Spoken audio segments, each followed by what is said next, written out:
Part 3. The End.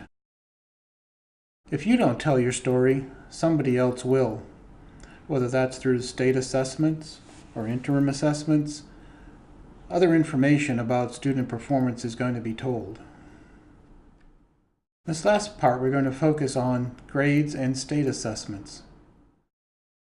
State assessment also tells a story about academic achievement of students and the effectiveness of schools. Both student grades and the state assessment are designed to indicate student achievement against the same set of state content standards and achievement expectations. Therefore, you would expect some consistency between grades and assessment scores. And at a high level, there is consistency. The pictures on this slide show us three possible relationships between scores on the state assessment and student grades. The picture in the middle depicts what we'll probably most likely see. As student grades go up, we expect student scores on the state assessment to also go up. But we don't expect the relationship to be tight as the relationship shown on the left. And we certainly don't expect it to look like the relationship shown on the right, where there is really no relationship at all between student grades and their scores on the state assessment. We don't expect perfect agreement between student grades and their scores on state assessments because there are key differences between the two. First, there is a difference between a single assessment and multiple measures. The state assessment is a single test and will always be measurement error associated with individual student scores. Overall, the impact of measurement error should be minor even at the student level, but it may be larger for an individual student. And in general, we expect that measurement error will balance out and be negligible at the school level. The result is the difference between a snapshot in time and a summary over time. Scores on the state assessment provide a snapshot of student performance at one point in time.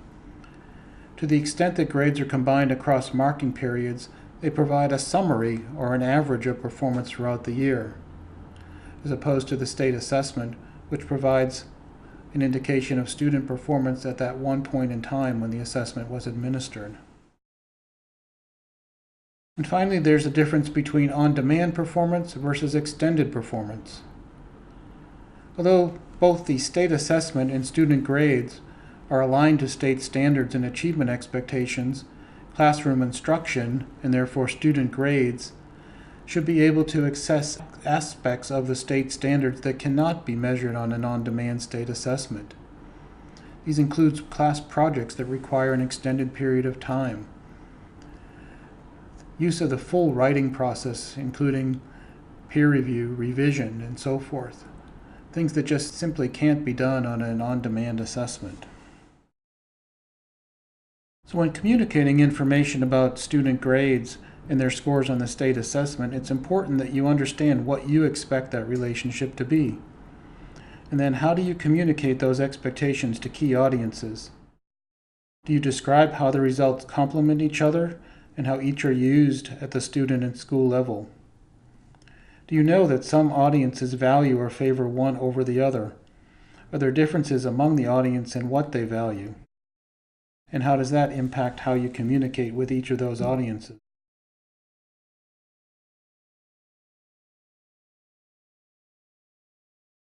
State assessment results can be most informative when new content standards, achievement expectations, or assessments are introduced. The primary purpose there is to help you calibrate your expectations with the state expectations. After that is done, you should be able to use the state assessment results to support, refine, and flesh out your story. You can do this by adding comparisons with other schools and districts. You can use them to identify strengths and weaknesses in your program over time.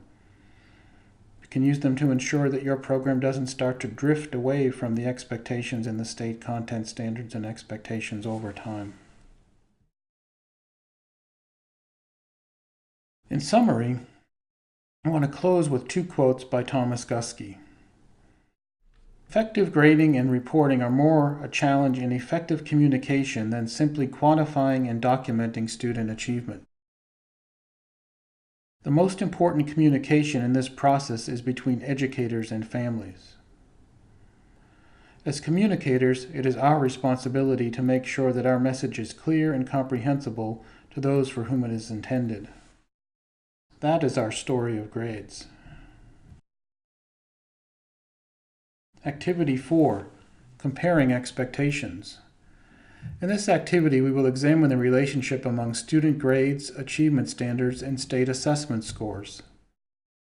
Select one or two of your recent classes, approximately 20 to 30 students in total.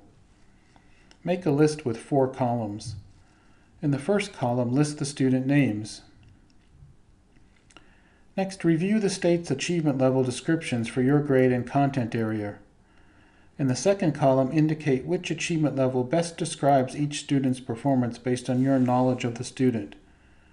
This is not asking how your student will perform on the test, but based on what you've seen of the student's performance in class, which achievement level best describes that student's performance. In the third column, indicate the student's end-of-year grade. And then in the fourth column, indicate the student's achievement level on the state's end-of-grade assessment.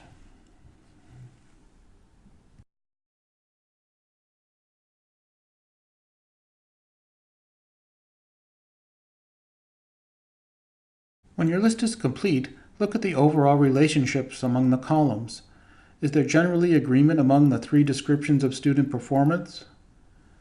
At the group level, describe the relationships among your student grades and your description of student achievement. Between your student grades and the state assessment achievement levels. And finally, between your description of student achievement and the state assessment performance.